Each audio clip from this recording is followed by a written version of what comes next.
Here with us today, we have Dr. Steve MacLaren. Steve is a design physicist in weapons and complex integration at Livermore. He came to Livermore in 2000 following his PhD at the University of California, Berkeley. At Livermore, Steve has led the program element for high energy density experimental design and has designed targets for high energy density experiments at Z, Omega, and NIF. Steve is currently working on multiple projects within the ICF program and leads the Pushered Single Shell effort. So this talk will be recorded. So if you're uncomfortable with that, please sign out, and anything that's said will be part of that record. Also, please be aware this is an unclassified meeting, and we also have external people logged on, so be wary of any export control issues. Otherwise, I very much look forward to Dr. MacLaren's talk, and please take it away. Thanks, Paul. I'm assuming you can still hear me? Yes. So yeah, my name is Steve MacLaren, and this talk's title is The Alternate Approach to the Ignition Regime for Inertial Confinement Fusion, and I'm presenting on behalf of a Pushered Single Shell team, which is a fairly decent-sized collaboration between Livermore and General Atomics. So what I'll be describing is a slower, more massive implosion, which we call the Pushered Single Shell. It offers a fundamentally different trajectory towards the ignition threshold. I'm going to start by describing this threshold, sort of developing an analytic theory, and then using it to motivate the design of the Pushered Single Shell, which the idea being that it reaches the ignition condition at a lower velocity and temperature, so it a little bit easier constraints than pushing the implosions up to very high velocity with low Z ablators. Then I'll talk about some of the challenges that we've faced. We've been able to use the ARC, the Advanced Radiography capability, and together with the indirect drive platform on the NIF, and then we've demonstrated tunable long pulse implosions of the kind that you would need for a low adiabat compression of cryogenic fuel layer for ignition. The shell is a graded density profile. And it's been successfully fabricated into beryllium capsules at General Atomics. And this profile predicts to mitigate the ablation front instability so as to allow good compression at the increased confinement that you get from the more massive pusher. And so this plot on the right is sort of the key plot that we'll come back to a couple times in the talk, but the takeaway is that I'm plotting in this space of p tau versus ion temperature, the pressure times the confinement time versus ion temperature, sometimes referred to as a generalized Lawson criterion, as it's sort of a measure of the relative energy of the hot spot from alpha heating versus the stagnated energy of the hot spot.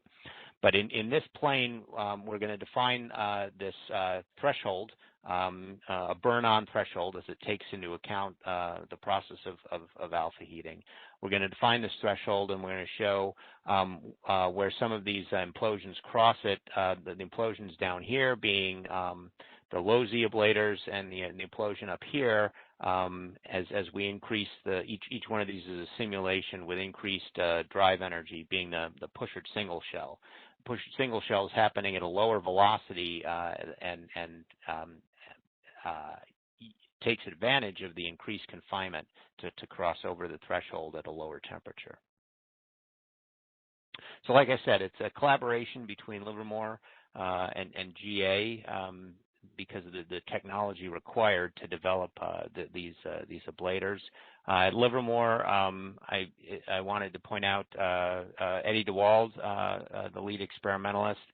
David Martinez has been key to bringing the ARC capability up to do the radiography in flight of our implosions. And at GA, Hongwei Zhu has really pioneered this technology for us of grading in the mid-Z material into the beryllium ablator to give us our graded density profile in the shell. So I'm going to start with this theoretical description that helps motivate why we go in this direction for a design, for an implosion design for ignition. So the ignition condition, we start with sort of an ansatz that the ignition condition can be described as a race between the rate of alpha heating on the one hand and the disassembly rate on the other. And so in this figure, the solid curves, the red and the black curve, represent the heating rate, the energy production rate, I should say, for a burn-on or an implosion simulation with alpha deposition and one without. So you can see that there's, without alpha deposition, the peak of the energy deposition sort of defines the phases of compression and expansion in the implosion.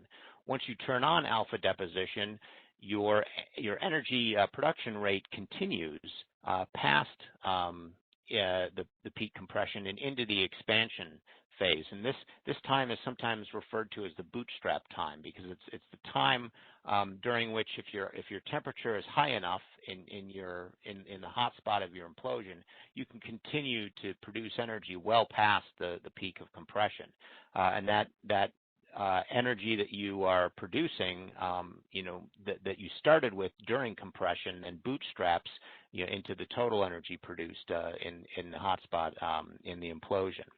And so all of this is happening provided the ion temperature is high and is continuing to increase during this period of heating. And so if the heating rate then is greater than the disassembly rate during this critical period, you will get significant energy production and yield amplification. So we'll start off in defining the heating rate. We'll start off with the hotspot power balance. So this middle equation at the top.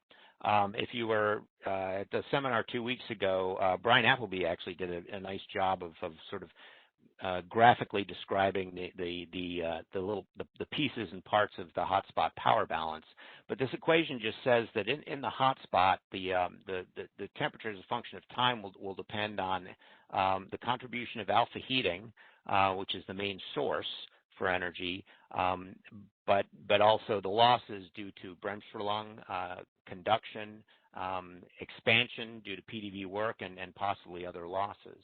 Over here, we're just defining the hotspot thermodynamics, the power, as being both a function of the temperature change as well as the mass change in the hotspot.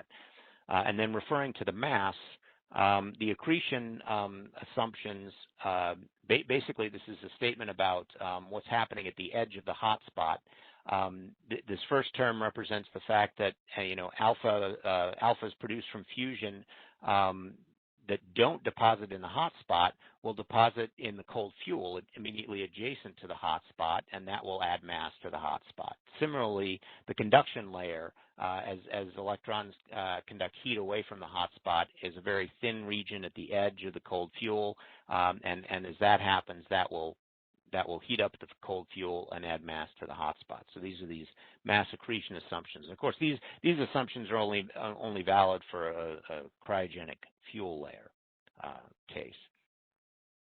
So when we combine these, we can combine these in order to form an expression for the net heating rate, which essentially has a static term that is representative of the inherent alpha source, Bremsstrahlung losses, and then this dynamic term, which is the PDV work. So we recognize that the static heating rate is really just a function of pressure and temperature. So we write it as F of T, and then the dynamic losses are over here. Fortunately, this average heating rate has already been calculated in a paper by Hurricane a year or so ago in Physics of Plasmas. And what we do is we regard this heating rate as being a very peaked function, and I'm plotting it here again with the power, the energy production rate as well. But this heating rate in the calculation is very peaked function, and it's peaking always during the bootstrap time. So this is the time over which we want to integrate this heating rate in order to come up with a meaningful integrate this expression in order to come up with a meaningful expression for the heating rate. So it's essentially the integral of this static heating rate over the bootstrap time, which then also turns into a nice analytic expression in terms of the temperature. So we'll go through that briefly. I apologize. This slide has a lot of detail on it, but it's sort of for the record, so that we can understand that we can get an algebraic form for the temperature in the heating rate. And Hurricane does this in a paper that's just been accepted to Physics of Plasmas by fitting the fusion reactivity. This f of t function that comes out of our net heating rate is really dependent on temperature through the fusion reaction rate from the alpha depositions.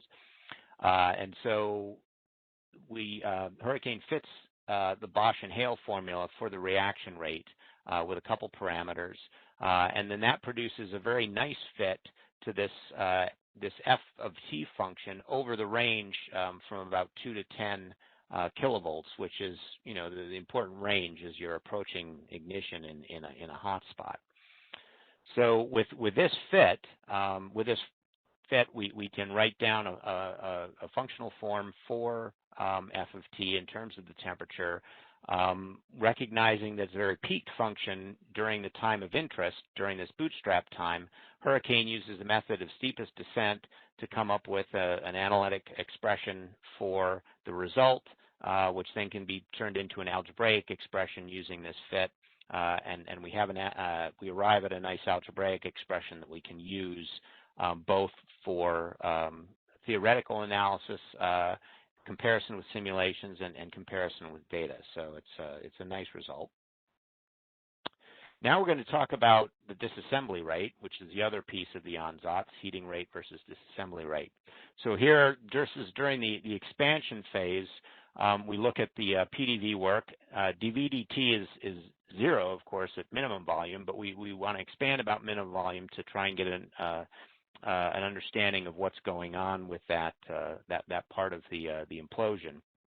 So with this expansion, we come up with two terms: the sort of acceleration term, and then this term that represents a residual 3D shell velocity, which we'll set aside for this 1D analysis. Additionally, we consider the relationship between the acceleration and the stagnated mass. That's just Newton's law, the force exerted by the delta P across the stagnation shock at minimum volume. And then the final important thing to recognize is that we can write the combination of the stagnated mass, hotspot, pressure, and radius in terms of the confinement time. So we'll identify our expansion time as the confinement time, and then we can write it in terms of these other parameters. And so when we do that, now we can go back to our expression for the heating rate and write out the dynamic piece, this dynamic expansion term, in terms of hotspot, pressure, radius, and stagnation time. Stagnated mass, which then can also be written more simply in terms of 1 over the confinement time. So now we have something that we recognize as a rate, as a disassembly rate, and we can compare it against the heating rate, and we can understand this as a requirement that the net heating rate near minimum volume should be positive if we want yield amplification. So when we write down that requirement of the heating rate is greater than the disassembly rate, one thing that we notice is that there's a relationship. If we combine the pressure and tau, there's a relationship that shows that the p tau does go like the square root of the stagnated mass. So if we want to, one way to increase our p tau is to increase our stagnated mass. But in addition, as we turn this condition into something that looks more like the generalized Lawson criterion, so an expression for p tau as a function of temperature, then we can compare that against another GLC. And here on this plot, I'm comparing the relationship that I've just gone through with this 1 over h of t function. This is the analytic function from a few slides ago, with another burn-off GLC, so a criterion that's using just quantities in the implosion without alpha heating. And so this is a simpler, more straightforward expression in that it doesn't include, it avoids the consideration of the nature of the alpha heating. But when we plot burn-off and burn-on simulations against these two criteria, we find that the yield amplification as you cross the burn-off criteria for these BigFoot implosions is actually quite low, whereas for the BigFoot series here, where I'm turning up the drive, we see that we cross the criteria somewhere around yield amplification of 20, which is more consistent with an ignition threshold. So the assertion is that by using a burn-on metric, we're actually better capturing this idea of a race between the competing effects of heating and disassembly rate. Okay, so now we're going to look at the design, or the description of the design of our Pushered Single Shell, and use this idea of the enhancement in stagnated mass and its effect on p-tau to motivate our design. So to increase the mass of stagnation, the Pushered Single Shell design uses a graded density inner ablator layer. And so I've mocked that up in this cartoon. This is what we call a pie diagram representation of the Pushered Single Shell capsule for the NIF design. It's 1.2 millimeter outer radius. There's a lot of pure beryllium here that serves as the ablator to get the shell moving from the X-ray drive. But then we ramp up the density as we add chromium into the beryllium. There's a thin inner layer of pure beryllium that we describe as an anti-mix layer. More on that later. This is our suspended cryogenic fuel layer, and of course there'll be DT vapor inside of that. So in terms of the radial profile of what's going on in this graded layer, that's shown here on the right. And I'm showing two different designs. The blue represents our layered design, and the red is what I'm calling the HED design, which is the design that we're actually currently shooting on the NIF for the high energy density program, where the Pushered Single Shell platform is vectored towards optimizing a platform to look at mixing of mid-Z and high-Z metal in the presence of a fusion hotspot. So these are these two designs. The layered design is thinner. It's really optimized to accommodate the additional mass of the DT fuel as well as to increase the velocity a little bit in the implosion to get over a temperature threshold. So with that in mind, I wanted to point out that the Pushered Single Shell, the concept of Pushered Single Shells for the laboratory is not really a new idea. In fact, there's papers going back to late 80s, early 90s describing the Pushered Single Shell implosions for IFE. Then importantly, in 2000, there's a paper by Wilson that describes a design of a cryogenic DT-layered beryllium Pushered Single Shell with a solid tungsten layer, 6 micron of solid tungsten on the inside to give it the enhanced tamping mass. Then next, there's a physics plasmas paper by Jose Milovich that describes use of a graded density shell as a means for mitigating the instability in the heavy shell implosion, and that was revisited again recently by Hu et al. And then finally, bringing in the graded beryllium NIF design was first described by Perkins at DPP, and then later by Ho et al. At an anomalous absorption meeting. So the technology that now exists that is allowing us to take advantage of this design concept in the laboratory is developed by General Atomics. And they've demonstrated the ability to put it into quality capsules, production capsules, smooth, high quality graded shells. So this is really what's given us the opportunity for viable implosion experiments on the NIF. And in the center plot, I'm showing a comparison of the chromium atomic fraction as delivered in a recent set of capsules by GA. The requested profile is in red. This deviation from the requested profile here is actually just a function of this particular measurement technique used to pull out the absolute atomic fraction. Other measurements show that we are actually achieving a very steep transition between the beryllium and the chromium here on the inner layer. This is showing the roughness of the surface of one of these completed capsules, where we're doing as well or better than the copper doped beryllium capsules that have been used in ICF program experiments on the NIF to date. One other interesting nugget that's come out of the work is this coating work is that as the coating transitions from pure beryllium to this higher concentration of chromium, somewhere around halfway, the morphology of the metal actually goes from crystalline to amorphous. This could potentially be a benefit because these crystals and crystal boundaries can be seeds for instability growth. And as we go towards the inner surface, towards the fuel ablator interface, all of a sudden these crystals disappear in the imaging. So we have a very strong collaboration with GA, and these results really represent more than 2 years of dedicated R&D on this fabrication and production technology.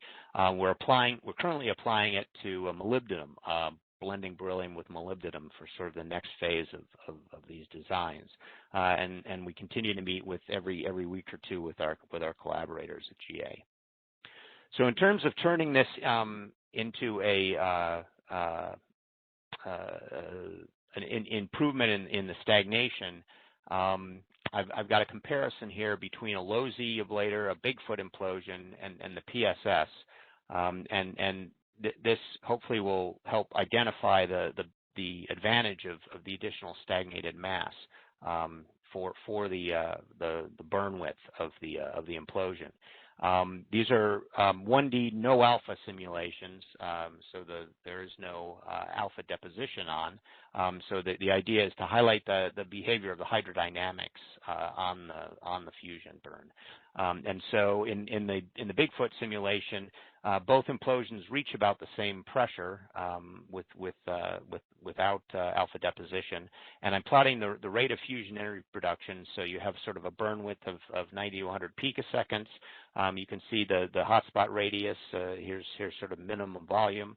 And then the RT profile is of the density reaching peak density at near minimum volume.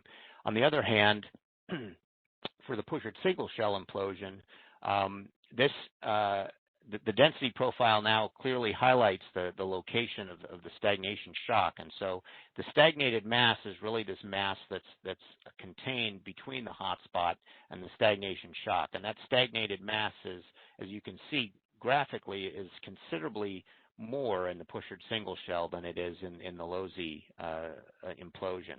And so just from the simple theory, you would estimate that the stagnated mass the enhancement of the stagnated mass should increase the confinement time by about a factor of 2.2, and in fact it's increasing it in the simulations, very close to that by about 2.4 when the radius is taken into account.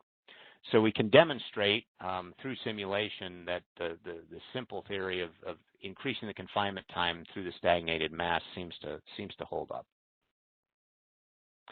So if we look further using these 1D simulations at our definition for the threshold through yield amplification, we can essentially validate this analytic theory with these 1D simulations, and then in addition to that, use this to highlight the difference in the approach to the ignition regime the Pushered Single Shell represents.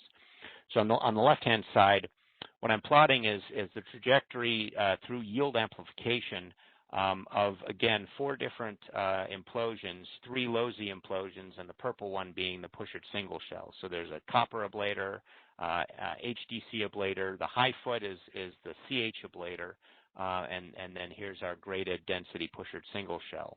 And as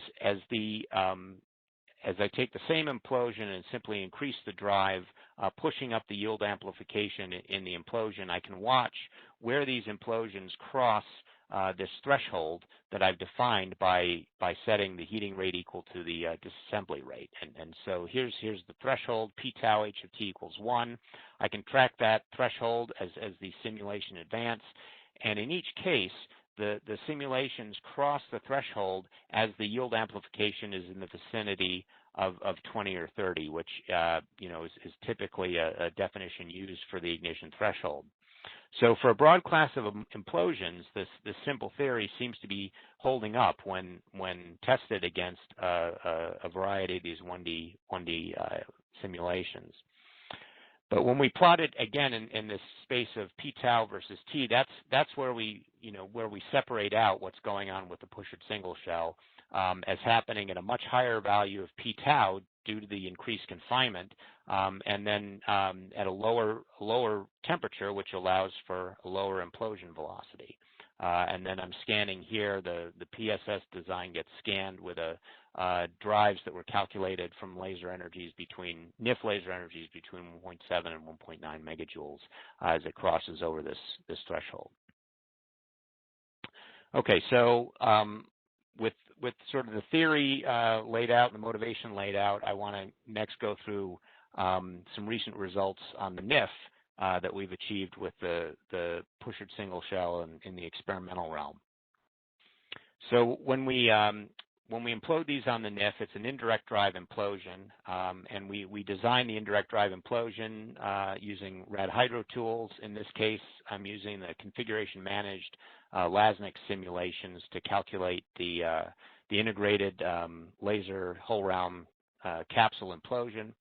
On the left, just to describe the simulations, it's a common model that's being used for a wide variety of indirect drive implosions on the NIF, including some platforms that are actually designed for focused whole physics, the view factor platform, the glint platform. So with one model, we try and incorporate the best practices and capture all of the most recent data for whole realm implosions, and then we can apply it to design for implosions on the NIF, and that's what we're doing here. We're using right now in the HED PSS campaign, we're employing 2 different pulse shapes to look at the trade-offs between stability and performance. We've got a 2-shock pulse shape and a 3-shock pulse shape. This is a pre-shot, and then the post-shot here is coming from an actual shot, the laser power history of an actual shot that we've done so far in the campaign. So with these integrated simulations, we can predict the velocity and the spectrum and then, of course, the symmetry of the capsule implosion. We would like round implosions. We can use the simulations to predict what will happen when we make adjustments to the laser, in this case, the wavelength separation of the laser, in order to improve symmetry. Here I'm showing simulations that were done at 1 angstrom and 1.3 angstroms in the wavelength separation to try and improve the symmetry. These are radiation temperature histories that we get out of the simulation for the different pulse shapes. Now, the simulations are great to predict what the symmetry is going to do, but we need to be able to make those measurements in the laboratory to understand if we're achieving what the simulation is predicting. These are examples of a nicely well-behaved implosion in the laboratory, where we're using two techniques. This is the 2D Con-A, which is a backlit imaging, area backlit imaging of a plastic capsule on its way in to stagnation through minimum, I should say through peak velocity of the implosion. And then at stagnation, these are X-ray images, X-ray self-emission images, as the X-rays of the fusion hotspot escape through the remaining plastic ablator. So backlit X-ray transmission images and X-ray self-emission images are typically what's used in the laboratory to establish the velocity and symmetry of the implosion. Unfortunately, neither is going to work for the Pushered single shell because the area backlighters won't see through the implosion, and at stagnation, the X-rays won't get out. In particular, here's our HED PSS design with the 50% chromium atomic fraction that's ramped up to the inner surface of the capsule. These are some simulations Chris Young did of in-flight implosions with various backlighting spectra attempting to see through the implosion near near peak velocity, where we like to understand the in-flight shape. And this blue curve here is showing the zirconium backlight, which is just about the hardest K-shell area backlighter that we could employ in the typical 2D Con A platform. It's not making its way through the shell. So we then decided to use some Bremsstrahlung spectrum that were calculated from arc beams on a gold wire, and realized that's what we were going to need to see through the imploding shell for the PSS. So we went ahead and designed this platform that uses arc to see through the shell in flight, and it uses 2 gold wires to get a sequence of 2 images separated by the lines of sight through the whole realm onto an image plate. So this is the radiography axis between the arc targets and the whole realm in the capsule. Some details of the configuration are here.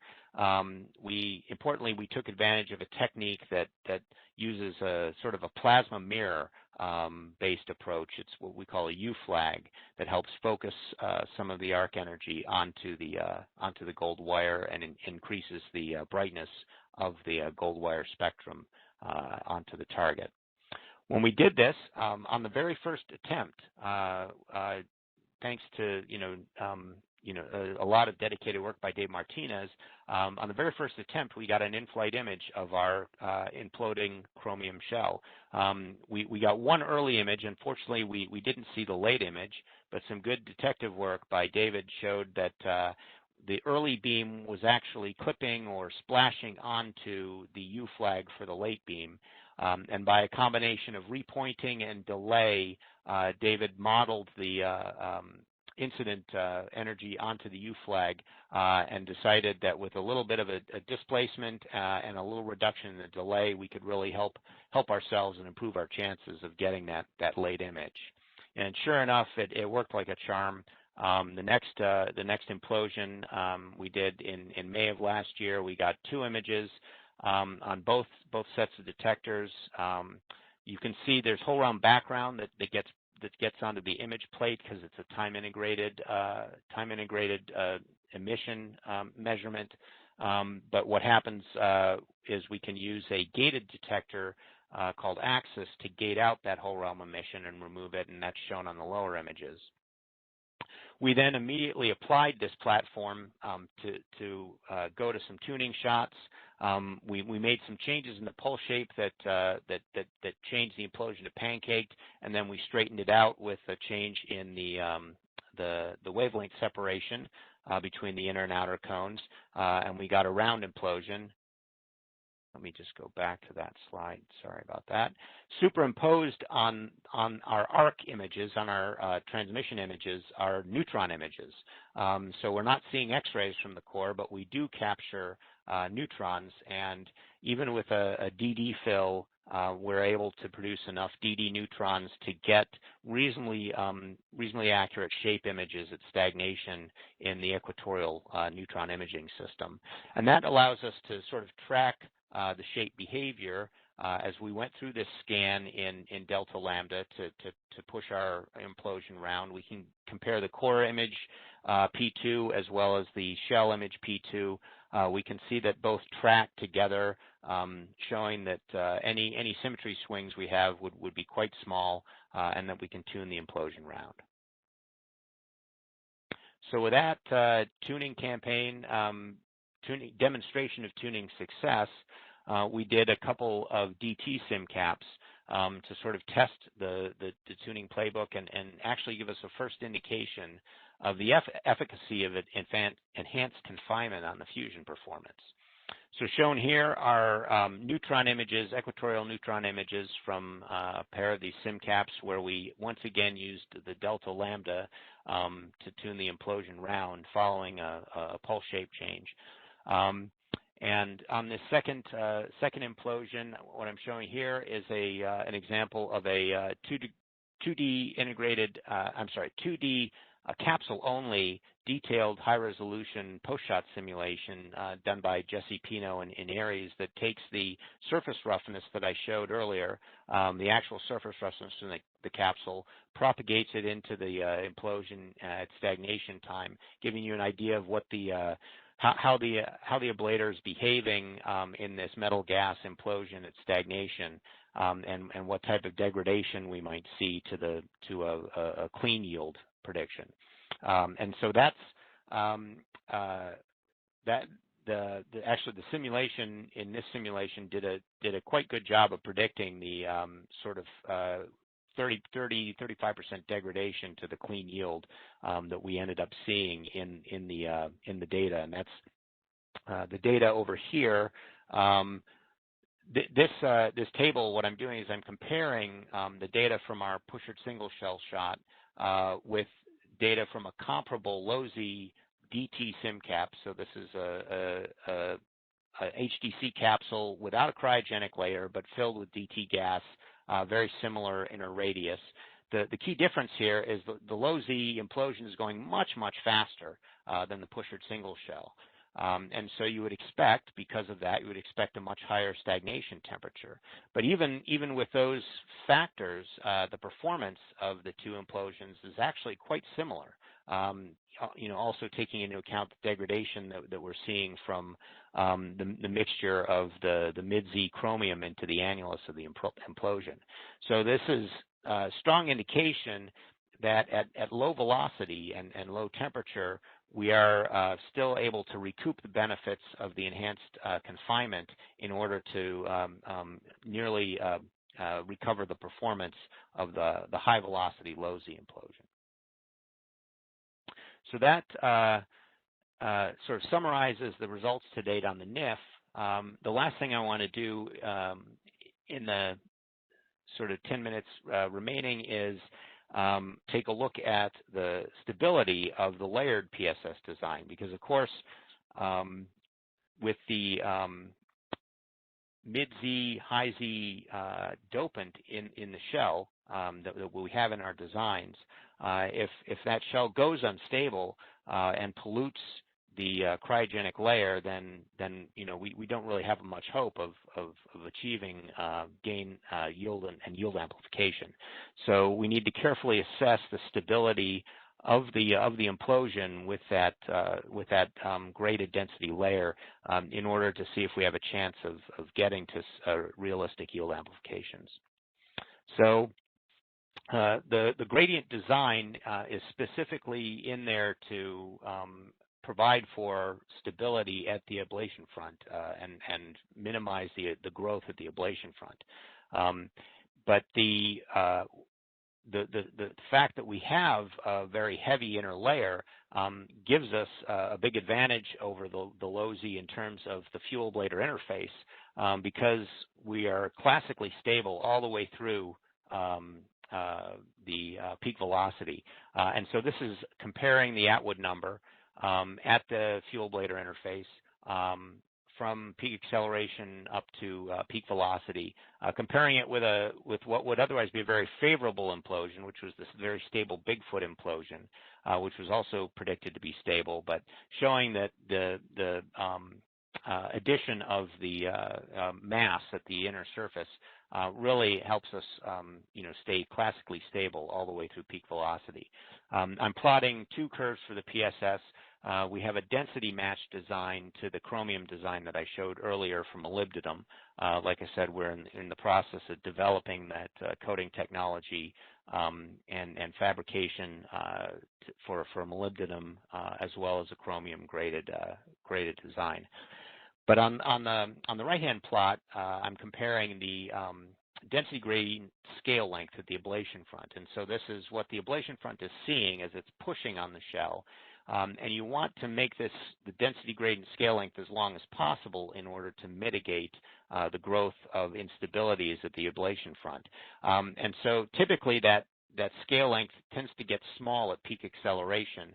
But here I'm showing that both of these designs have a scale length that's up here around 15 microns that is also comparable to this very stable BigFoot implosion, what's calculated for that scale length. So even though the BigFoot implosion is just a low Z sort of pure carbon ablator, and we have these high Z graded layers, the design of the gradient is keeping this scale length at the ablation front propped up and comparable to what we see in the low Z ablator. So those two factors help us, and we can see that in terms of looking at growth factors for Rayleigh-Taylor growth in the capsule, both at the ablation front and then in at the hot spot. And so these are calculations done by Darwin Ho, a series of calculations to look at the growth factor at different specific modes using HYDRA. And they're compared again against a adiabat or an HDC, a diamond ablator implosion of similar adiabat to our PSS design. And basically, the ablation front, what you see is that you're going to get helped by two things. You're going to get helped by this ablation scale length on the previous slide, as well as the enhanced ablation velocity that you get from the beryllium over the diamond, and so that helps keep the growth factors at high mode for the PSS lower than for the HDC implosion. And then at the fuel ablator interface or at the hot spot near stagnation, the PSS is just taking advantage of a reduced deceleration because it didn't reach as high a velocity as well as a good Atwood number to reduce the growth factors there. And so with those reduced growth factors, when Darwin puts all of these together into a high resolution capsule-only simulation to look at the full implosion at stagnation, once again using the measured surface roughness that we're getting from these capsules through the fabrication at GA, we do see that we're getting good confinement of the fuel at ignition. And so the left-hand plot is at ignition. The right-hand plot is further on in the simulation, past ignition to peak energy production. At ignition, we see that our good fall line behavior, the good deceleration stability that's resulting from a lower peak velocity and a shorter time to decelerate because of the enhanced momentum in the shell. That's what's keeping sort of the fuel ablator interface intact. These are the different regions. The dark blue here is this beryllium anti-mix layer that I described earlier, and that's helping us keep the fuel clean at ignition. Later on, as this interface is now classically unstable, we're going to see some growth at the fuel anti-mix layer boundary that's going to begin mixing in the ablator, and this is ultimately what's going to limit our performance during an igniting capsule. But overall, these studies, simulation studies, 1 and 2D and low and high mode, indicate that we do have good stability with this graded design. So with that, whoops, I went one too far. With that, I'd like to just sort of summarize and come back to this original plot. That is the key motivation separating the Pushered single shell design out from other approaches to ignition. So we've come up with an analytic description of the threshold in this space of p tau versus t that allows us to clearly separate out where the trajectory of the Pushered single shell implosion is as it crosses the ignition threshold at lower temperature and lower velocity. I've described how we stood up this platform on the NIF. A lot of great effort from the experimental team. We've used the advanced radiographic capability, the ARC, to give us our in-flight imaging to examine if we've got the right implosion velocity and if we have any symmetry swings. We have a long pulse, as I showed. It's about a 13 nanosecond pulse. So we need to be able to demonstrate that we can control implosions for that long pulse, control the symmetry of those implosions. And then finally, the work at GA, the sort of pioneering effort, technological advances there to successfully produce high-quality capsules is really what's been the key to bring this design, into reality, and give us the prediction through the ability to precisely match our specified density gradient that we can maintain stability in a layered implosion and actually get to this place where we're headed towards the ignition threshold. So with that, I'd like to wrap it up and take questions. Thank you very much, Steve. So please enter your questions in the chat field. And also in the meantime, invite everybody to unmute yourself so we can give Steve a nice applause.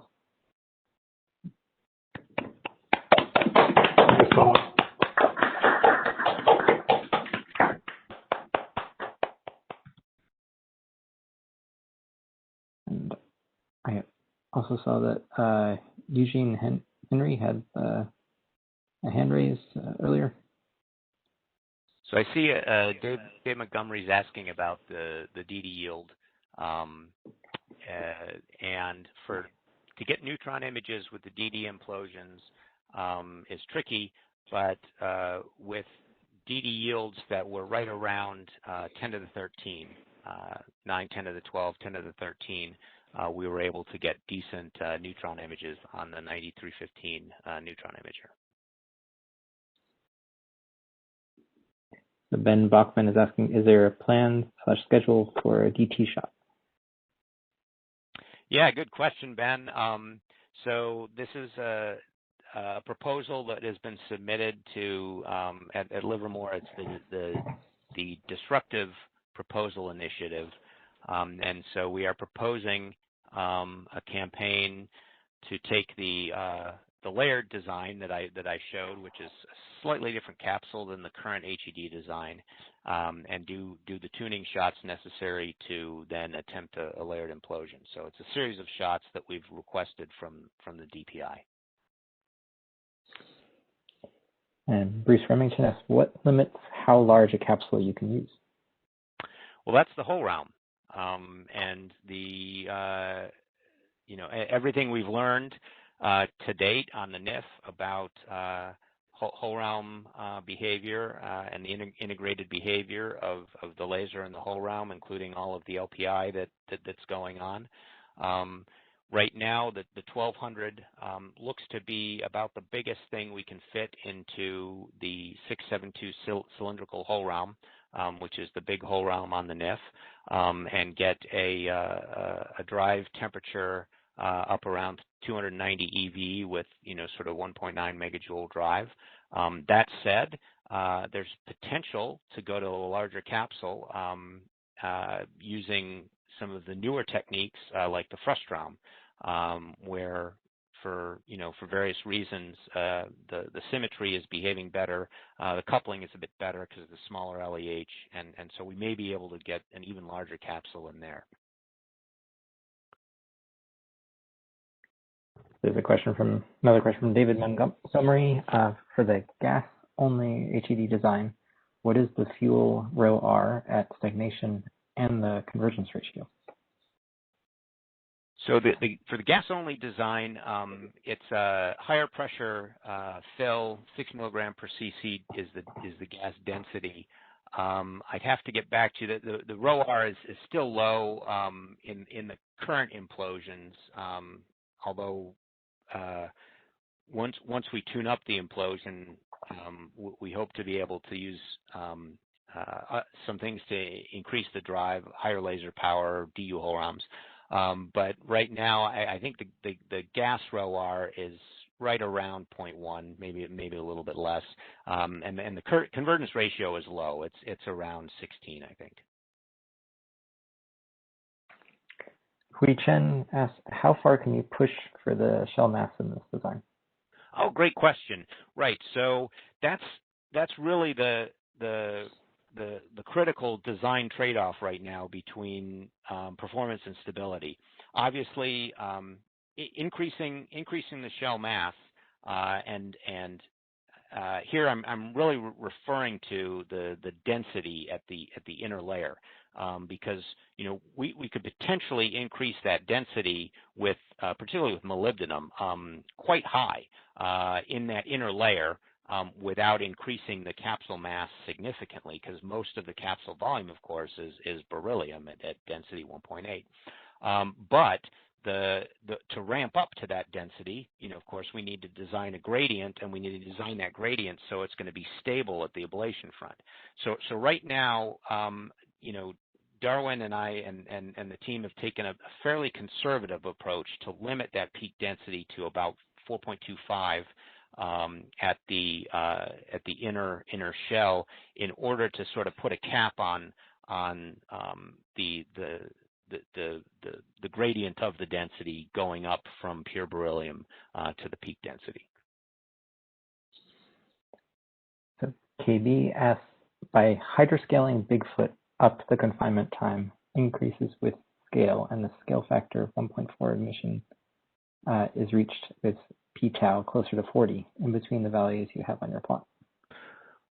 Right. I mean, these are the red dots on the plot are the I guess you'd call it scale 1.0, the 180128 scale. And in that case, all I'm doing is I'm pushing on the drive in order to push it across the ignition threshold. So yes, if you can get a very big capsule hydroscaled, then that will have the same effect, because for a constant remaining mass, I should say a constant fraction of remaining mass, the absolute mass inside the stagnation shock will increase, and that will increase your confinement time. Okay, are there any other questions?